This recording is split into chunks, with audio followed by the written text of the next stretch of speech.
Samskriti University for excellence in life. BTech Agri BSc lateral entry.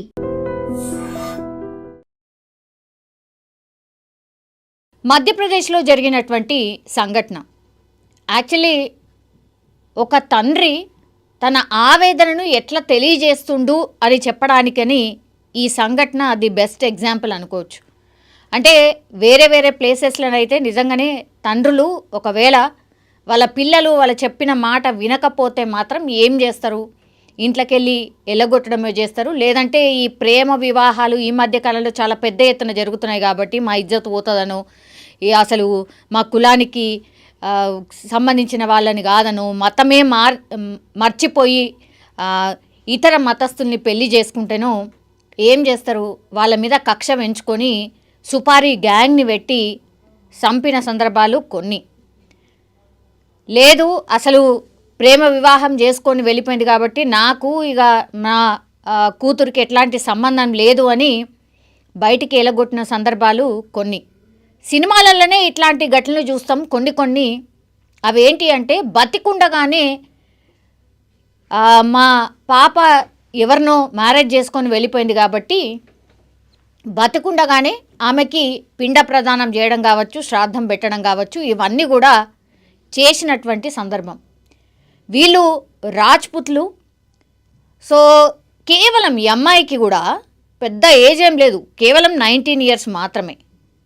ఆమె పరీక్ష రాస్తున్నా అని చెప్పి ఇంట్లో చెప్పి పరీక్షకని పక్కన ఉన్నటువంటి ఒక ప్రాంతానికి వెళ్ళింది. ఆ తర్వాత తిరిగి రాలే ఇంటికి. లవ్ మ్యారేజ్ చేసుకున్నాను అని ఫోటోలు పంపించింది. ఆ తర్వాత తల్లిదండ్రులకు ఇన్ఫర్మేషన్ ఇచ్చింది.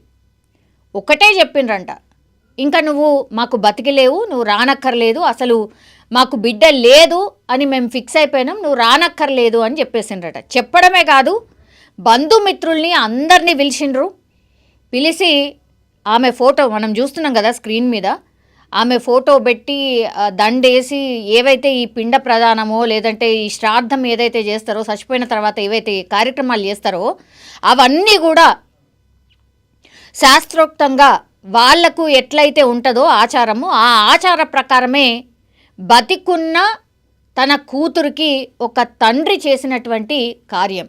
ఇప్పుడు ఇది సోషల్ మీడియాలో పూర్తిగా వైరల్గా మారిపోయినటువంటి పరిస్థితి. ఒక రకంగా చెప్పాలంటే ఈ మధ్య కాలంలో మనకు తెలుసు, ఎవరైనా ప్రేమ వివాహాలు చేసుకొని తక్కువ కులపోడో లేకపోతే పూర్తిగా వేరే మతం వాళ్ళని పెళ్లి చేసుకుంటే వాళ్ళని మట్టు పెట్టడము, చంపడము ఇట్లాంటివి చేస్తున్నారు. ఎవరు అమ్మాయి తరఫున వాళ్ళు ఇట్లాంటివి చేస్తున్నారు. చాలా మర్డర్స్ అట్లాంటివి జరుగుతున్నాయి.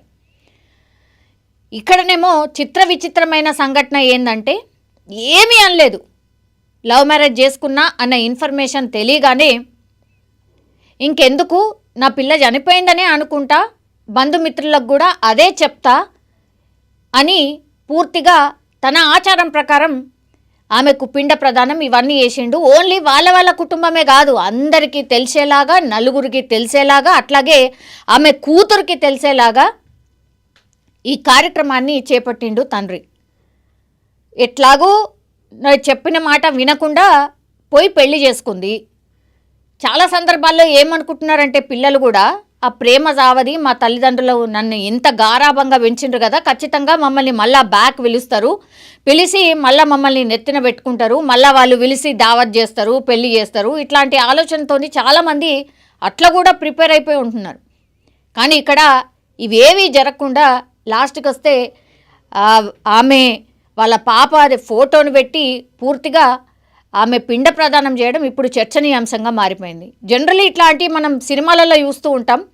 అది సినిమాలలోనే సాధ్యం, కానీ నిజ జీవితంలో అసలు సాధ్యం కాదేమో అనుకుంటాం. కానీ కొన్ని ప్లేసెస్లో కొందరు వల్ల నిజంగా ఇట్లాంటి వాళ్ళు కూడా ఉంటారు. ఇట్లాంటి వాళ్ళు ఉంటారు కాబట్టే సినిమాలలో ఇట్లాంటివి పెడతారేమో అని కొన్ని సందర్భాల్లో మనకైతే అర్థమవుతుంది. అంటే వాళ్ళ తండ్రి 19 ఏళ్ల పాటు ఎంత గారాభంగా పెంచుంటాడు. 19 years పాపే.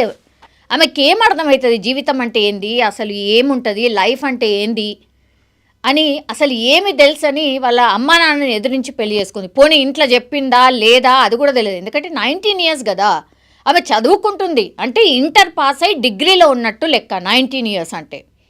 డిగ్రీ ఫస్ట్ ఇయర్ ఉండిండొచ్చు అంతే. ఏం తెలుస్తుంది లైఫ్ అంటే కూడా ఏం అర్థం కాదు. అట్లాంటిది మా అమ్మ నాన్న ఒప్పుకోరు కాబట్టి, ఆయన వేరే క్యాస్ట్కి సంబంధించిన వ్యక్తి కాబట్టి వాళ్ళు ఒప్పుకోరు కాబట్టి, ఎన్నటికైనా ఒకవేళ మన అమ్మ నాన్నకు తెలిస్తే ఇంకా మొత్తం నిన్ను నన్ను ఇద్దరిని చంపేస్తారు కాబట్టి ఇది లాభం లేదు, పెళ్లి చేసుకుందాం ఆ తర్వాత ఏదైతే అది అనుకున్నారు కాబట్టే ఇట్లాంటిది నాకు తెలిసి పెళ్లి చేసుకొని ఉంటారు. తీరా చూస్తే వాళ్ళ ఫాదర్ ఏం చేయాలనో అది చేసి ఉంటారు. ఇప్పుడు వాళ్ళిద్దరు షాక్ అయిపోయి ఉంటారు.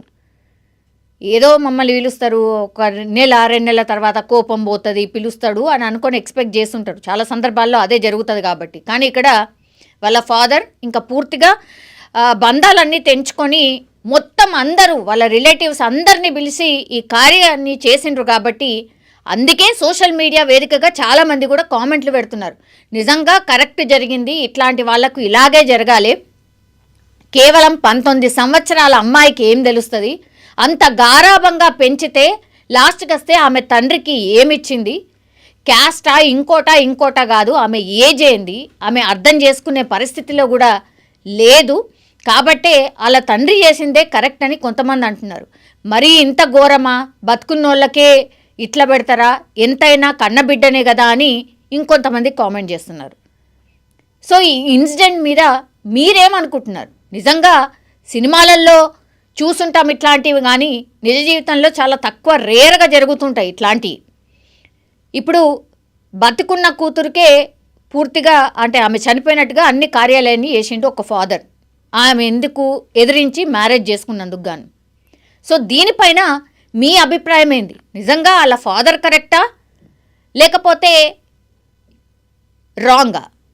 దీనిపైన మీ కామెంట్ రూపంలో తెలియజేయాల్సిందిగా కోరుతున్నాను. నిజంగా ప్రస్తుతం ఉన్నటువంటి సమాజం దేనికి ప్రయారిటీ ఇస్తుంది? ఆర్థిక సంబంధాల చుట్టూ మాత్రమే తిరుగుతోంది. మళ్ళీ ఎన్నికలంగానే చాలా విరక్తి కలుగుతున్నాం. మంచి అనిపిస్తుంది కదా, లేడీస్ కూడా ఛాలెంజింగ్ జాబ్స్ చేసినప్పుడు చాలా బాగుంటుంది. ట్రాఫిక్ అసిస్టెంట్స్ గా నియమించిన ట్రాన్స్జెండర్స్ అందరితో సాల్యూట్ చేయించుకుంటున్నారు. ఫుడ్ డెలివరీ ఇవ్వటానికి వెళ్ళినటువంటి డెలివరీ బాయ్ అనిల్ పై కళ్ళ ముందు